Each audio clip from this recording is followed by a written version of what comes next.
400 and some years later, Moses comes along, and Moses is viewed as the lawgiver. We talk about the Ten Commandments. I've read in the past some things out of Deuteronomy that are kind of amazing. Some interesting laws in there if you really dig into it. Numbers, there are, in the Jewish tradition, 600 and some odd laws. And those were for the tribes of Israel, and they were to hold the tribes together, to set boundaries on behavior. Moses said, "This is what God told me, and I'm telling you, and this is the way it needs to be."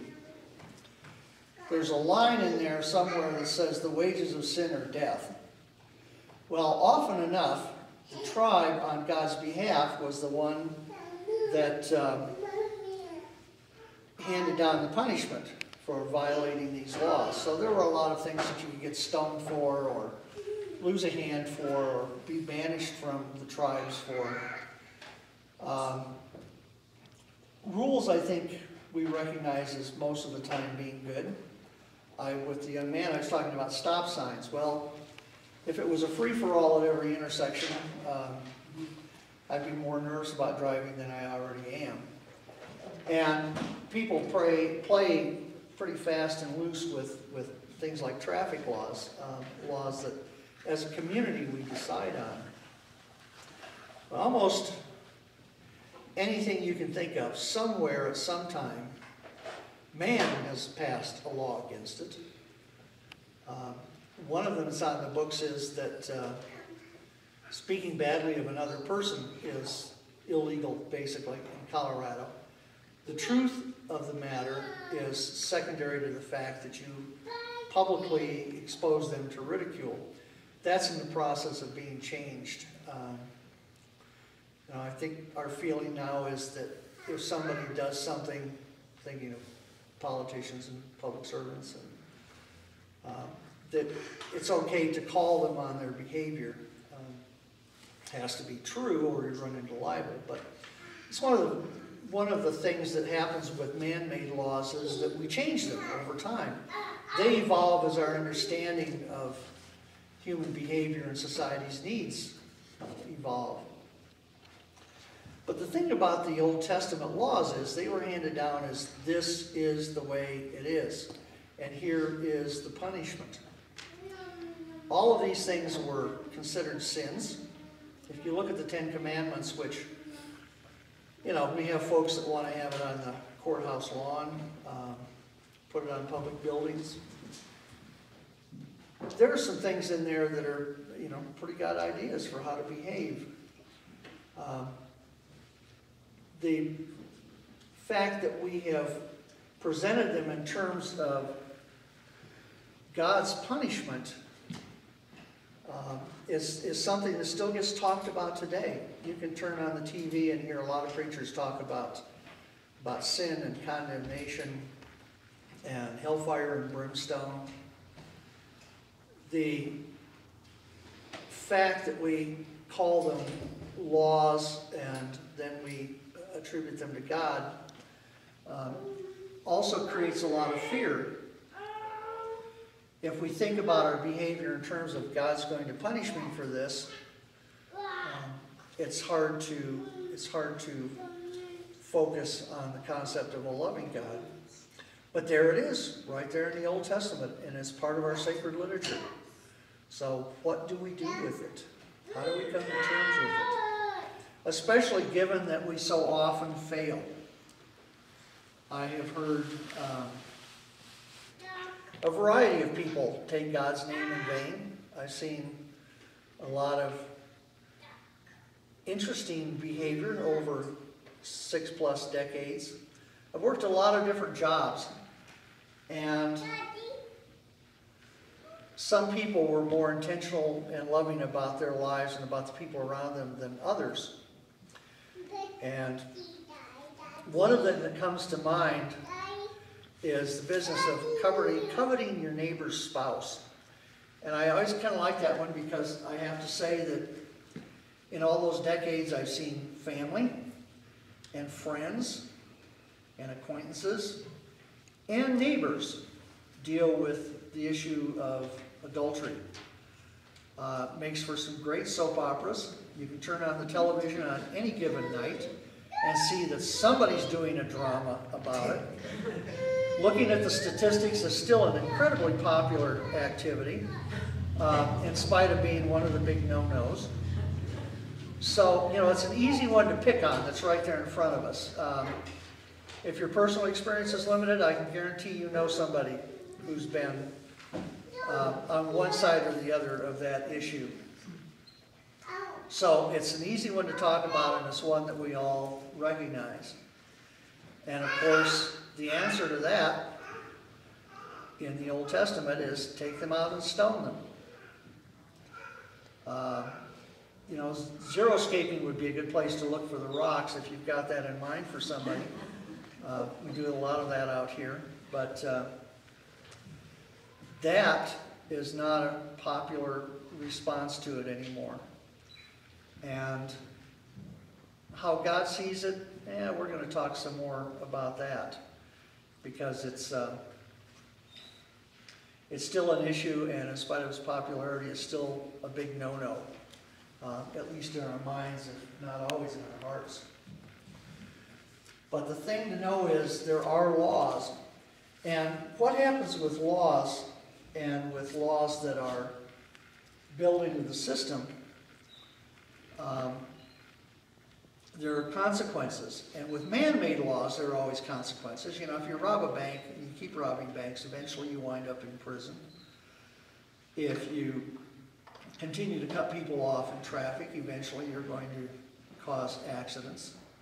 Cause and effect, the idea of that aspect of karma, is there. And it's there in how we treat each other and how we react to each other. In terms of unskillful acts.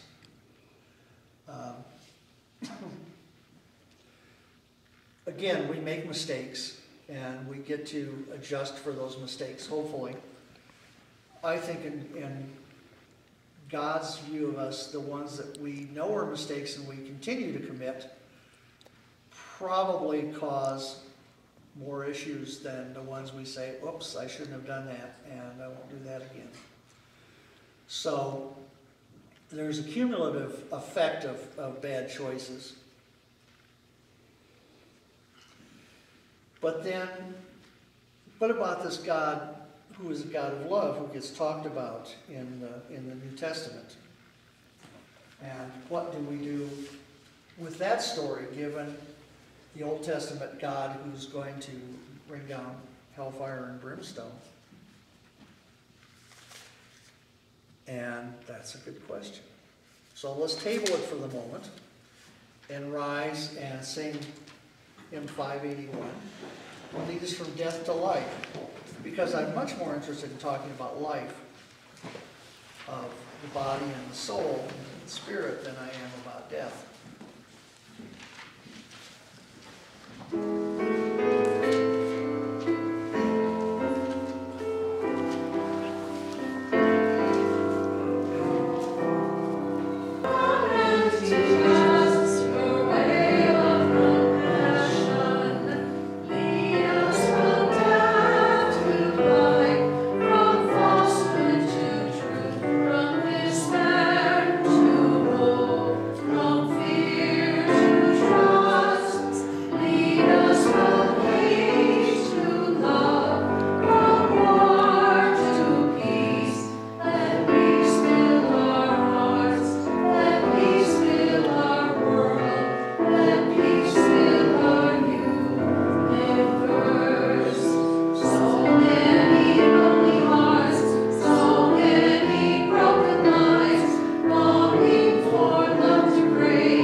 Galatians 3, 1 through 14. You foolish Galatians, who has bewitched you? Before your very eyes, Jesus Christ was clearly portrayed as crucified. I would like to learn just one thing from you. Did you receive the Spirit by the works of the law, or believing what you heard? Are you so foolish? After beginning by means of the Spirit, are you now trying to finish by means of the flesh? Have you experienced so much in vain, if it really was in vain? So again I ask, does God give you his Spirit and work miracles among you by the works of the law, or by your believing what you heard? So also Abraham believed God, and it was credited to him as righteousness. Understand then that those who have faith are children of Abraham. Scripture foresaw that God would justify the Gentiles by faith and announce the gospel in advance to Abraham. All nations will be blessed through you. So those who rely on faith are blessed along with Abraham, the man of faith. For all those who rely on works of the law are under a curse. For it is written, cursed is everyone who does not continue to do everything written in the book of the law. Clearly, no one who relies on the law is justified before God, because the righteous will live by faith. And therein lies an interesting story, because for the early Christians who were also Jewish, there was the issue of what to do with the law. And I have to tell you, the chances of getting through life and upholding all 600 and some laws were slim to none. So getting on God's good side by following the law, chances are you weren't going to do it. And then you have these new Jewish Christians, and you have Gentiles coming into the Christian faith.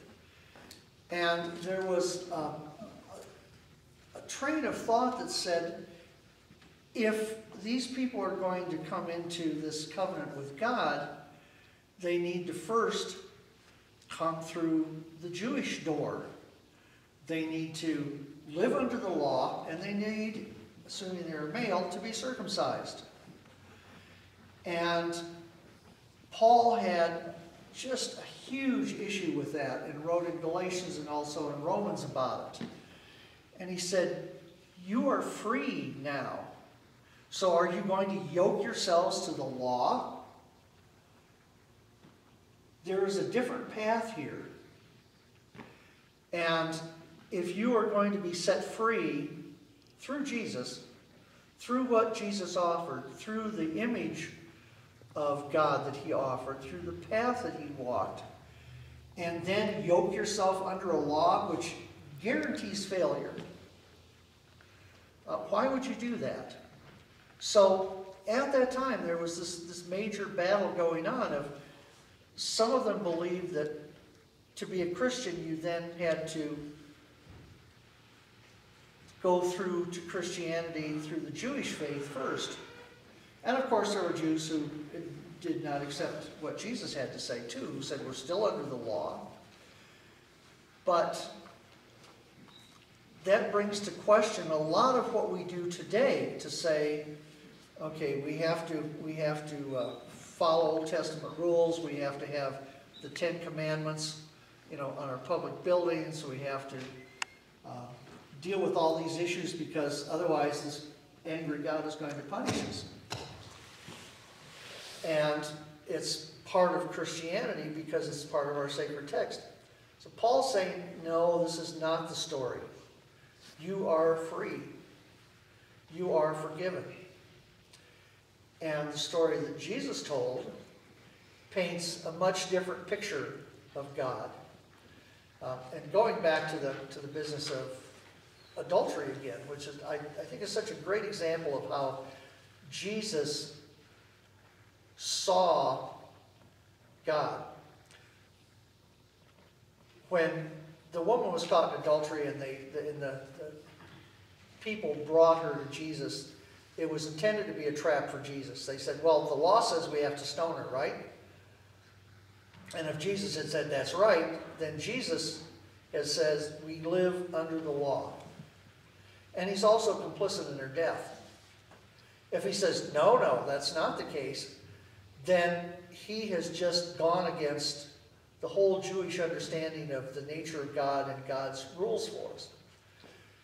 So he's either reaffirming the law or denying it, and that is a major issue depending on how he handles it.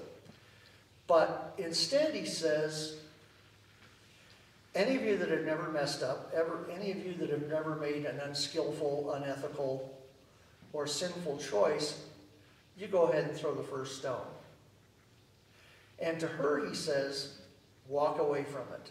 Don't do this anymore. Well, there is cause and effect. That doesn't go away. We still have the consequences of our actions and how it affects the lives of others and how it affects our own life. You know, that aspect doesn't change. You throw the pencil in the air, the pencil comes down. You do damage to others, create pain in their life, you create pain in your own. There are consequences to this. You spread joy, you do right by others, there are consequences to that. It's designed into the way the universe works. The pencil goes up and it comes down. That doesn't change. But Jesus is saying that you are forgiven and you are loved. So if you're not under the law anymore, if all those rules don't apply, now how much fun can we have? What things can we do? No. No. There are still consequences on this earth. There are still consequences in our relationship with others. This isn't a free ticket to bad behavior. It doesn't work that way. You know, I have a wood stove at home, and it has glass on the front.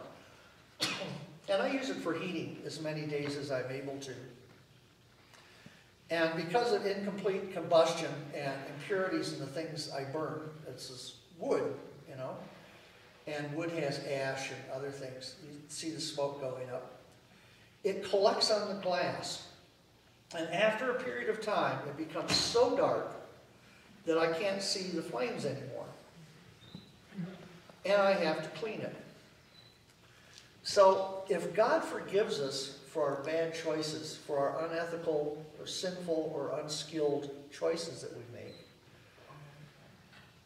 why should we continue to work to make better choices?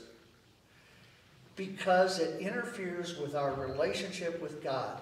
It is the impurities that gradually darken and darken and darken and darken our view of the flame.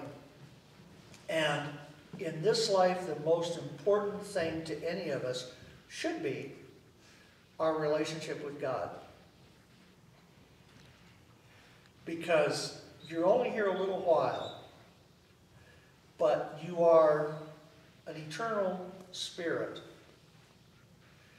And I'm not sure how it all works once you move on, but from things I've read and things I've heard and experiences that others have had,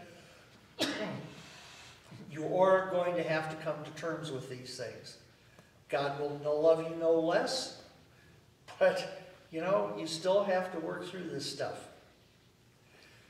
And the reason that we want to